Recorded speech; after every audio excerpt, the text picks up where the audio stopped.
Where's your self-respect? I'm not some toy you can just play with whenever you feel like it. Those words hit me like a slap across the face, coming from my wife Ashley as she climbed out of our backyard pool in Phoenix. I stood there in the shallow end, water dripping from my hands, trying to process what had just happened during what should have been another peaceful evening together. For 3 years of marriage, this had been our sacred routine. I'd come home from installing solar panels all day under the brutal Arizona sun. She'd finish her shift as a veterinary technician dealing with anxious pets and demanding owners, and we'd unwind together in the pool behind our modest ranch-style house. It was our thing, our way of reconnecting after long days that left us both physically and emotionally drained. The pool had been one of the main reasons we'd chosen this house, a simple above-ground setup that we'd surrounded with desert landscaping and string lights that made evenings feel magical. I'd always playfully splash water at her when I got in,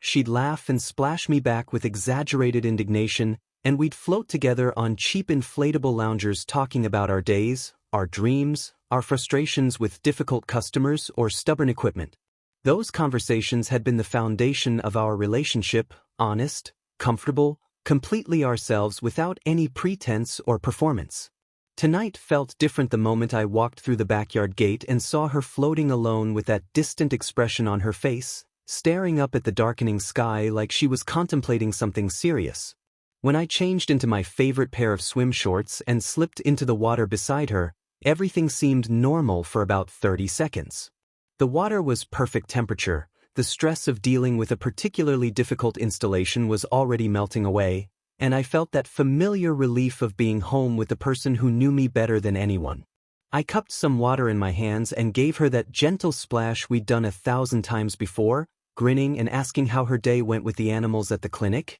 expecting to hear her usual stories about neurotic cat owners or puppies who'd gotten into things they shouldn't have. Instead of her usual smile and playful retaliation, she jerked away from me like I'd struck her with something toxic and immediately swam to the pool steps with sharp, angry movements. The look in her eyes was cold, almost disgusted, as if I'd crossed some invisible line that had never existed before in our entire relationship. Her rejection was so sudden and harsh that I actually looked around our fenced backyard to see if someone else was watching, like maybe she was embarrassed by our normal behavior in front of neighbors who might be judging us. But we were completely alone in our private space, just like always, with only the sound of our pool filter and distant traffic from the main road. What really threw me off was how quickly she grabbed her phone from the pool deck and started typing furiously, her fingers flying across the screen with an urgency that seemed completely out of proportion to what had just happened between us. I watched from the water as her whole demeanor transformed.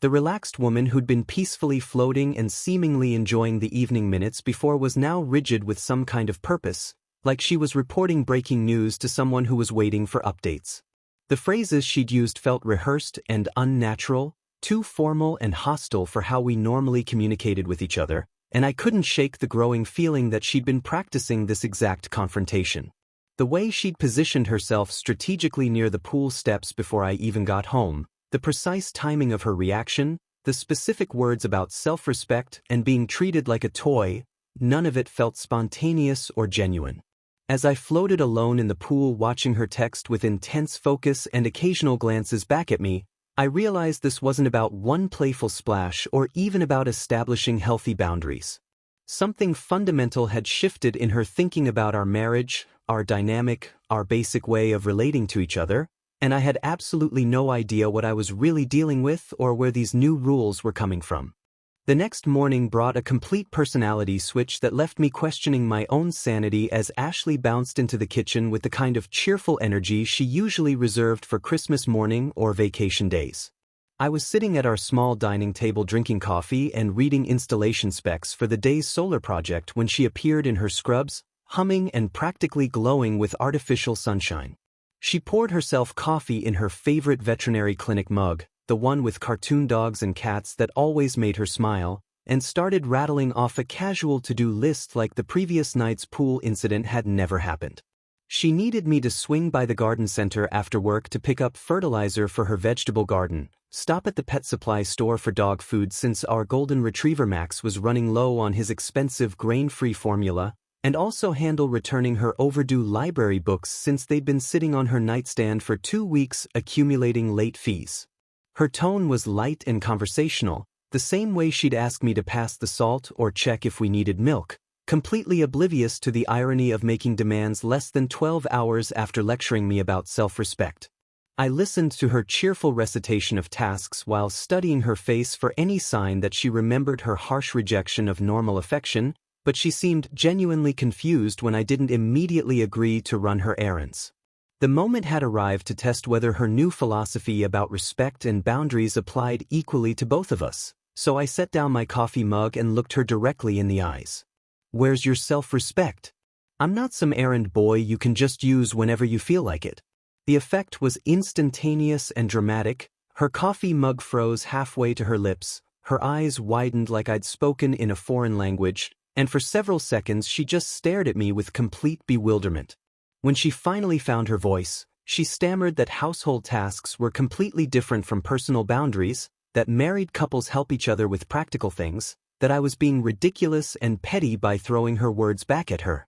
I pointed out the fascinating double standard where she got to call me disrespectful for 3 years of normal marital interaction yet expected me to jump at her every request without question, and watched her face cycle through confusion, indignation, and something that looked like genuine panic. The argument escalated quickly when she realized I was serious about applying her own logic consistently, and she stormed off to call her recently divorced sister Kelly, who lived across town in a bitter apartment filled with self-help books about toxic masculinity and reclaiming feminine power. I could hear Ashley's voice getting higher and more agitated as she described her impossible husband to someone who was clearly encouraging her outrage, followed by another call to her single friend Morgan, who worked in marketing and treated every relationship like a strategic business negotiation.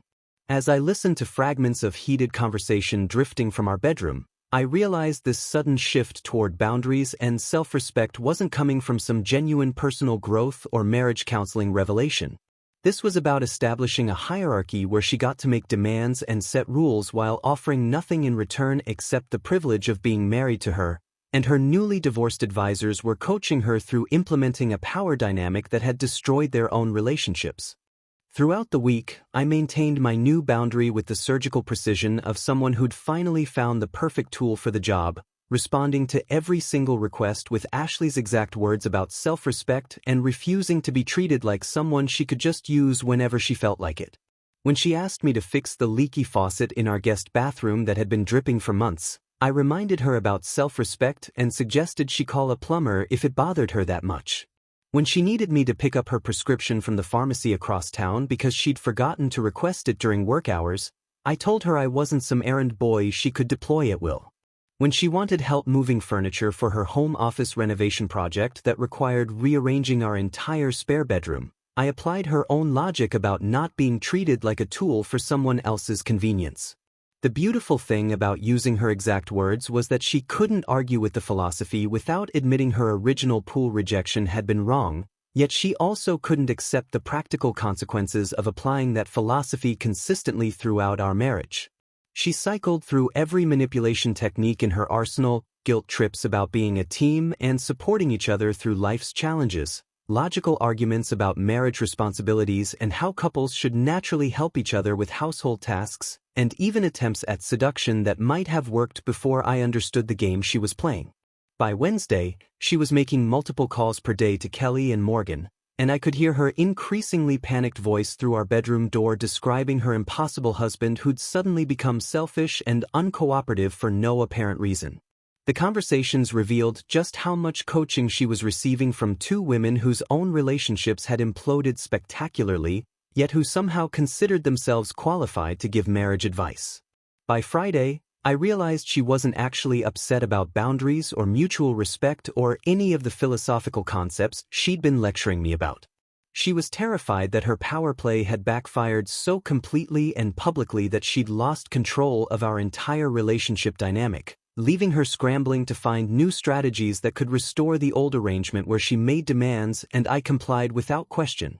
The discovery of Ashley's plot came during a Saturday afternoon when I was working on my motorcycle in our garage, replacing the brake pads on my old Honda that had been squealing for weeks and needed attention before our upcoming ride through the desert mountains. I'd always found mechanical work therapeutic, the logical process of diagnosing problems and fixing them with the right tools and patience, completely different from the emotional chaos that our house had become over the past week. The garage door was open to let in fresh air and afternoon sunlight, and I was focused on removing the caliper bolts when I heard familiar voices approaching from our back patio where Ashley had been setting up for what she described as a casual planning session with Kelly and Morgan. What I overheard made me freeze with my wrench halfway through loosening a particularly stubborn bolt, realizing that I was about to witness the architects of my marital problems discussing their next strategic move. Kelly's voice carried clearly as she outlined their plan to use the upcoming Saturday barbecue with my parents and brother Derek to publicly shame me into submission by having Ashley make reasonable requests in front of everyone who mattered to me.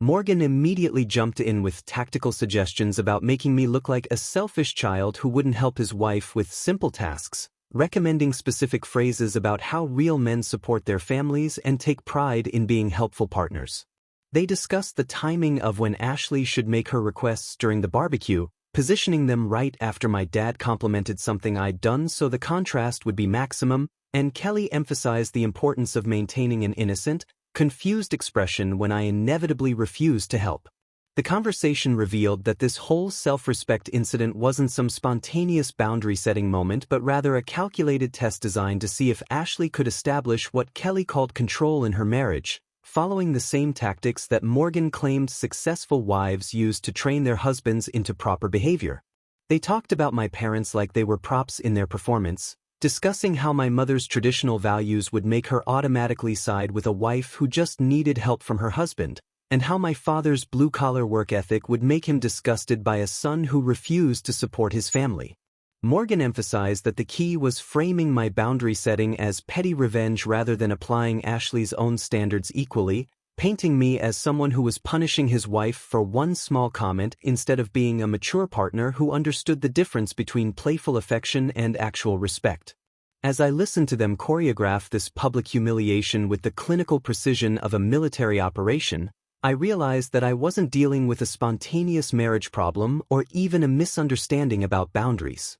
I was facing a coordinated attack designed to restructure our entire relationship dynamic according to the bitter worldview of two women whose own relationships had ended in disaster, yet who somehow believed they'd discovered the secret to making marriages work through manipulation and control tactics.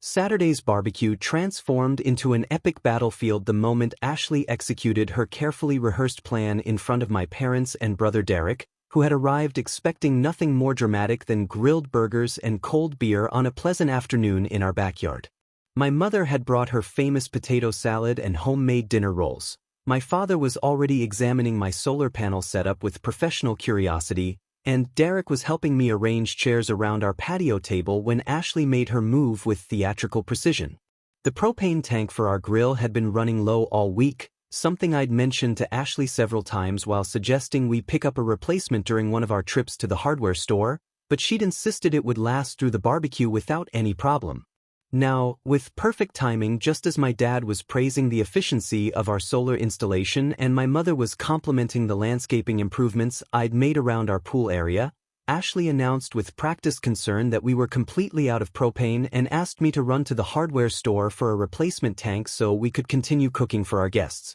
Her tone was sweet and reasonable, the kind of request that any normal husband would handle without question, and she positioned herself so that everyone could see my response while she maintained that innocent, hopeful expression that Kelly had coached her to use. The moment had arrived for me to disappoint my entire family by refusing a simple favor, exactly as planned, except Ashley had made one critical miscalculation about how this would actually play out in front of people who knew me well.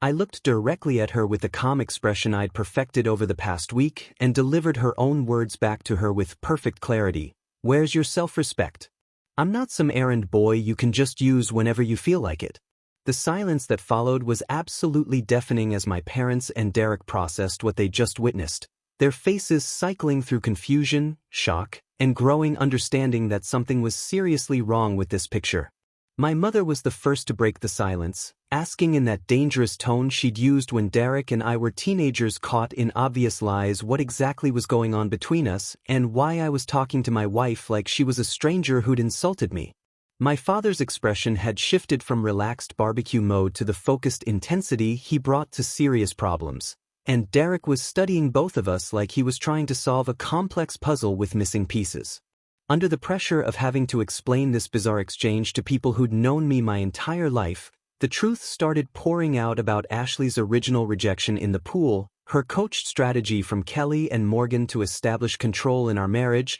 and the week-long standoff that had resulted from me applying her own boundary-setting philosophy consistently. Ashley tried desperately to control the narrative by explaining that I was being petty and vindictive over one small comment about personal space, but my mother's horrified expression made it clear that she understood exactly what kind of manipulation was taking place. My father became visibly angry as he processed the information, stating bluntly that Ashley's divorced friends were toxic influences trying to make everyone else as miserable as they were, and that using family gatherings to gang up on your own husband was the kind of behavior that destroyed marriages permanently. Derek supported me completely, saying he'd react exactly the same way if his wife treated normal affection as disrespectful but then expected him to be her personal assistant without question, and pointing out that healthy relationships didn't require strategic planning sessions with bitter advisors. The confrontation reached its climax when Ashley realized how manipulative and calculating she sounded while trying to defend her actions in front of people who actually cared about both of us, and she broke down completely as the full weight of what she'd been doing finally hit her. Completely exposed and abandoned by her own in-laws who had witnessed her manipulation firsthand, Ashley retreated to our bedroom for what would become the final phone call with Kelly, whose toxic advice had orchestrated this entire disaster and was about to deliver the knockout blow to any remaining credibility she might have had. I could hear fragments of Ashley's desperate conversation through the closed door as she tried to explain how the barbecue ambush had backfired spectacularly, leaving her humiliated in front of my entire family who now understood exactly what kind of psychological warfare she'd been waging against their son and brother. Kelly's response was predictably destructive, telling Ashley to double down on her position and make me choose between her and my family, claiming that real husbands put their wives first regardless of circumstances and that my parents were probably toxic influences who wanted to control our marriage anyway. This final piece of poisonous counsel became Ashley's wake-up call as she realized she was being coached by someone whose own marriage had imploded due to these exact same tactics, and who was now trying to export her bitterness to destroy other people's relationships out of pure spite and misery. When Ashley returned to face everyone in our living room, she looked completely different from the confident woman who had executed the propane tank scheme just an hour earlier,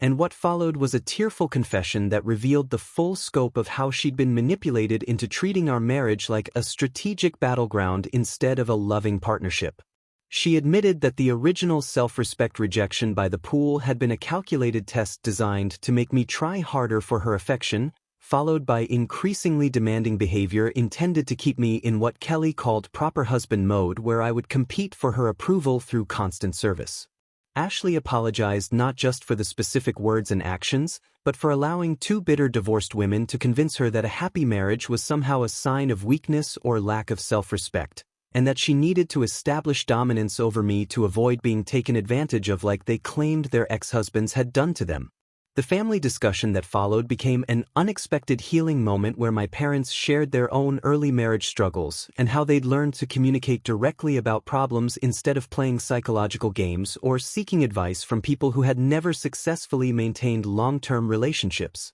My father talked about the difference between healthy boundaries that protect both partners and manipulative tactics designed to create artificial power imbalances, while my mother emphasized that good marriages require both people to feel safe expressing their needs without fear of strategic retaliation or emotional warfare. 2 months later, Ashley and I had completely rebuilt our relationship on a foundation of genuine communication and mutual respect, having learned the hard way that authentic partnership requires both people to discuss issues directly instead of playing psychological games designed to gain leverage over each other. The transformation in our daily interactions was remarkable as we practiced what my parents had called emotional honesty, where we could express frustration or disappointment without it automatically becoming a power struggle or manipulation tactic that required strategic responses.